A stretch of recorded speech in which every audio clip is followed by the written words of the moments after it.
Apalagi kita, kata Rasulullah, saya dikasih hadiah yang para nabi sebelum saya enggak dikasih hadiah itu.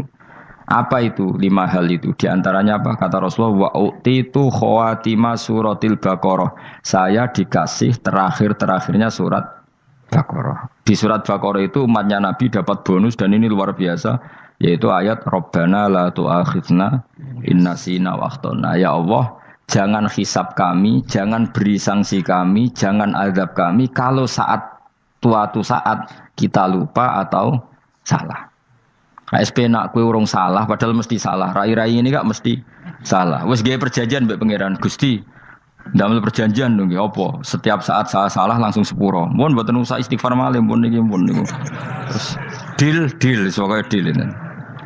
Lah itu ngendikane Kanjeng Nabi senyum-senyum senenge ra karuan. Dan setiap itu dibaca oleh umatku, Allah sudah jawab qala na'am. Jadi Rabbana la tu'akhifna inna sina aw akhtana. Terus qala Allah menjawab na'am. Terus Rabbana wa la tahmil alaina isron kama hamaltahu 'alal ladzina min qablina. Nabi Muhammad jawab, Allah menjawab na'am. Sampai terakhir wa'fu anna, Allah jawab na'am. Kemudian para kiai itu punya kiat supaya umatnya itu hafal itu. Terus jadi bahan tahlil itu masalah ya. Faminhum ya faminhum. Sing tahlil ya ora paham, sing kritik ya ora paham. Alhamdulillah itu mesti padha-padha ra kena hisab. Mergo padha-padha ora napa? Paham. Dadi ora ana barokah kaya goblok wis barokah tenan. Mergo sing lakoni ya ora paham, sing kritik ora paham. Jadi kalimat yang di akhir surat Baqarah itu adalah termasuk hadiahnya Rasulullah yang tidak diberikan pada Nabi sebelumnya. Ini apa ini? Utitu khawatima suratil Baqarah. Saya dikasih akhir surat Baqarah. Gini ku setiap doanya umat Nabi Allah jawab napa? Naam. Jadi ya Allah la tu'akhidna, jangan kasih sanksi kita inna sina au akhtana. Allah jawab naam. Itu satu. Terus kedua, umatnya Nabi itu kalau dosa itu tidak perlu prosedurnya harus istighfar. Banyak amalan yang menjadikan diampuni. Misalnya kafaratul majlis itu lafadznya agak istighfar. Subhanakallahumma bihamdik misalnya. Dan banyak imatatul adza anit thoriq. Misalnya Nabi pernah cerita ada seseorang yang nakal, kemudian gara-gara menyingkirkan duri di jalan yang ganggu orang lewat, kemudian Allah memaafkan. Ada yang dimaafkan karena ngombeni anjing, macam-macam. Kemudian ngombeni santri, macam-macam. Sehingga potensi kita dimaafkan itu tinggi sekali karena ada sekian amal yang itu menjadi sebab ridhanya Allah Ta'ala. Malah kalau dalam dunia wali itu ada seorang wali mau ngarang kitab, kemudian tintanya itu diminum lalat, dia membiarkan tinta itu sampai lalatnya sampai kenyang, kemudian gara-gara itu dimaafkan oleh Allah Subhanahu Wa Ta'ala. Banyak sekali. Sehingga potensi kita dimaafkan tinggi. Terus turu sudah ada orang rasani wong enggak macam-macam lah. Iku ya insyaallah disepuro pangeran. Dadi ana wali, mergo kakean apa? Turu. Ditakoki, "Kenapa kowe kok turu wong wali? Mboten siap roh donya, Gusti." "Kenapa?" "Donya wis rusak tok, patok mboten roh, Gusti." Lah iku ya mari swarga napa? Ya swargane wong turu ya kira-kira tok. Tapi jadi umat Nabi itu luar biasa. Makanya saya yang heran nih, kalau ada orang alim bikin gerakan terlalu tenanan itu keliru. Biasa mawon. Turu ku ya ibadah, wae agar gak zina, gak maling, wae agar gak nglakoni dosa gede ini sanggep ae napa? Ibadah. Karena tadi Rabbana la tu'akhidna in nasina wa akhtana. Terus Allah jawab na'am. Sehingga kiai-kiai itu takut orang itu lupa, terus dimodifikasi sedemikian rupa jadi wiridan. Tapi alhamdulillah kok banyak yang kritik. Jadi ya biar seimbang, no? Seimbang kepada alam demokrasi. Jadi kalau lagi kecewa ambek sing kritik, mereka insyaallah rapati paham masalah usul ini. Karena satu-satunya cara supaya orang paham itu pancen yo dijak latihan bareng-bareng. Gak ngono wis malah ra paham blas. Ya tapi tadi ya semua itu resiko. Zaman Nabi Sugeng ana ibadah sunat dilakoni terus, Nabi yo duka, kuwatire dianggap wajib. Tapi nak arah dilakoni belas Nabi yo duka, wong sunat ora tau dilakoni. Jadi sudah alhamdulillah sekarang ana sing ngritik, ana sing setuju biar seimbang no. Wong padha ora paham wae napa? Padha paham.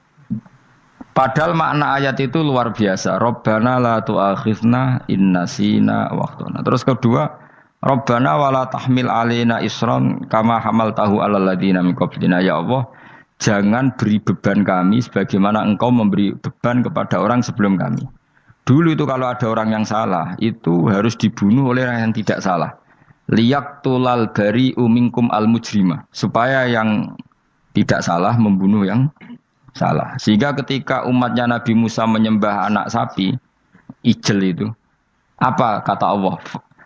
Fatubu ila bariikum faqtulu anfusakum. Kamu syaratnya tobat harus saling membunuh, yaitu orang yang terbebas dari dosa itu membunuh yang tidak dosa. Masyhur itu. Terus Allah mengirimkan mendung yang pekat terus gelap. Ketika gelap itu yang al-bari yang enggak dosa mengeksekusi yang dosa. Sekarang kan enggak, paling takam KPK. Berarti penjara mulai juga sisa korupsi jake. Jadi penak lah pokoknya zaman akhir itu penak. Pemenang saya KPK ini mulai disoal, jadi aman lah. Sebuah sing bener di aja nih ya sing bener ya pangeran. Misalnya rasa KPK lah nak takwa ya rasa korupsi. Kalau KPK dilemahkan nanti yang korupsi marah. Lah masih orang KPK lah nak di pangeran kan ya aman karena korupsi. Kowe aneh-aneh wae. Kowe wong mukmin kok bakas ngono. Kowe sementing iku nak kowe wedi pangeran kan ra usah polisi, ra usah KPK wis tetep ra usah dosa wong wedine mbek pangeran. Nah, kecuali ra usah pangeran ateis, lha iku masalah. Ya, tapi kan omongan ini gak populer, padahal bener. Nah, aneh. Jadi karepmu ngene, terbebas korupsi nek ana KPK, urip makmur nek ana menteri kemakmuran. Pokoke kabeh kowe mbok gantungno pejabat negara. Mulane tau hitemu jeblok, sak jeblok-jebloke. Misalnya rasa sejahtera, saya menteri sosial harusnya gini-gini. Ngono korupsi salah KPK. Ngono ono ra keamanan salah polisi. Senengane nyalahno wong. Gue sekali-kali nganggo tauhid. Nek ono adab iku mergo dosa yang sudah kelewat. Ya tapi kan gak mungkin ngomong bernegara gitu. Tapi atas nama iman bahasa kita seperti itu. Kalau atas nama bernegara emang kita butuh polisi, butuh tentara, butuh KPK. Tapi atas nama iman ya tadi. Kalau kita diberi sanksi Allah itu rata-rata dari bima qaddamat yadaka itu pasti ada salah yang pernah Anda lakukan. Ya, tapi sudahlah ini zaman sudah seperti ini. Sanut ya, anut umumnya wong akeh. Kalau terang namanya masalah hisab ya. Hasibu anfusakum qabla antu hasabu. Kamu menghisaplah diri kamu sebelum kamu dihisab. Misalnya saya sebagai ulama, tentu hisab terberat saya itu kitmanul ilmi, menyembunyikan apa? Ilmu. Karena ilmu kalau disembunyikan tuh bahaya sekali. Bayangkan di alam fisik. Misalnya ada orang berkebutuhan pada kemaksiatan, terus di situ ditulis bar, karaoke misalnya. Orang bisa ke sana karena ada tulisannya, ada WA-nya, ada alamatnya. Kemudian ketika Anda bisa Fathul Qorib, tidak ada tulisannya. Harusnya Anda juga nulis ahli Fathul Qorib, ahli Fathul Mu'in, nah, atau ahli Jaljalut, tulis saja. Ahli Primbon. Enggak apa-apa, tulis saja. Penerus Ronggo Warsito, tulis saja. Zaman gendeng, nara melok gendeng, rakeduman, tulis saja. Tapi barokahnya tulisan itu kan orang bisa tahu. Makanya kenapa banyak orang sufi yang sudah menyembunyikan diri warnanya nakal-nakal. Karena dia disalahkan Allah, karena menyembunyikan ilmu.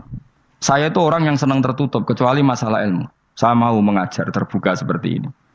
Karena tadi, awal dari dikenalinya kemakrufan adalah dimaklumatkan. Awal dari dikenalinya keburukan juga karena dimaklumatkan. Betapa celakanya kalau kemungkaran dimaklumatkan sementara kebenaran tidak dimaklumatkan. Makanya Mbah Mun itu sampai berfatwa, Mbah Mun guru saya itu. Nak ono masjid ra ono menarane Mbah Mun duka. Masjid kok ora ono menarane, wajib ono. Dulu saya iskal kenapa menara jadi wajib. Tapi setelah saya tambah angan-angan, secara fikih jelas tidak wajib. Tapi coba bayangkan, misalnya ada bar lampunya tinggi, orang dari jauh tahu itu bar. Sehingga kalau mau maksiat misalnya ingin ke sana. Sekarang misalnya masjid gak ada menara, ada orang ingin sholat, ono masjid tahu orang. Tapi baru kayak ada menaranya kan? Tahu. Intinya semua kebaikan itu harus dimanarohkan. Makanya manaroh itu dari kata nur, dimenarakan, dari kata nur, dari kata dicahayakan, dimaklumatkan. Sehingga mulai dulu lama itu meskipun humul itu menyembunyikan diri. Tapi kalau masalah ilmu mereka membuka diri. Lo coba kalau misalnya ngaji seperti saya ini, saya tidak terang-terangan jadi orang alim. Sebetulnya nggak baik. Kalau kamu ujub, sombong, aku orang alim itu tidak baik. Tapi kalau kita kan tidak karena ujub tadi, harus memaklumatkan. Coba berapa bapak-bapak yang tertolong nyari bidan ketika istrinya hamil, gara-gara tulisan kadang yang nolong itu bidan, ya kan, dokter gigi. Atau kalau enggak dokter, ya ahli gigi. Ahli gigi itu yang dipasang tanpa medis itu.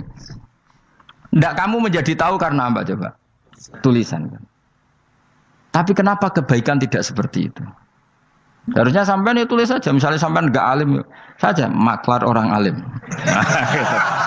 Siap menyalurkan ke tempat-tempat orang alim. Coba TKI tenaga kerja itu. Mereka tahu Korea, Hongkong karena tulisan penyalur tenaga kerja. Tulis saja rumah kamu penyalur ke orang alim. Nanti antar kembeduan. Kalau ada orang tanya, maksudnya gimana? Kalau butuh orang alim, tak antarkan. Oh itu sudah, itu kalau se-Indonesia, itu luar biasa. Jadi yang ngajinya dulu Fathul Qorib sampai bab sholat itu saja. Ahli Fathul Qorib sampai bab sholat. Tulis saja dalam kurung pemahaman pas-pasan. Enggak apa-apa. Lo coba dokter itu kan fair. Kalau ilmunya pas-pasan tulis dokter umum. Kalau dia merasa pinter dokter spesialis.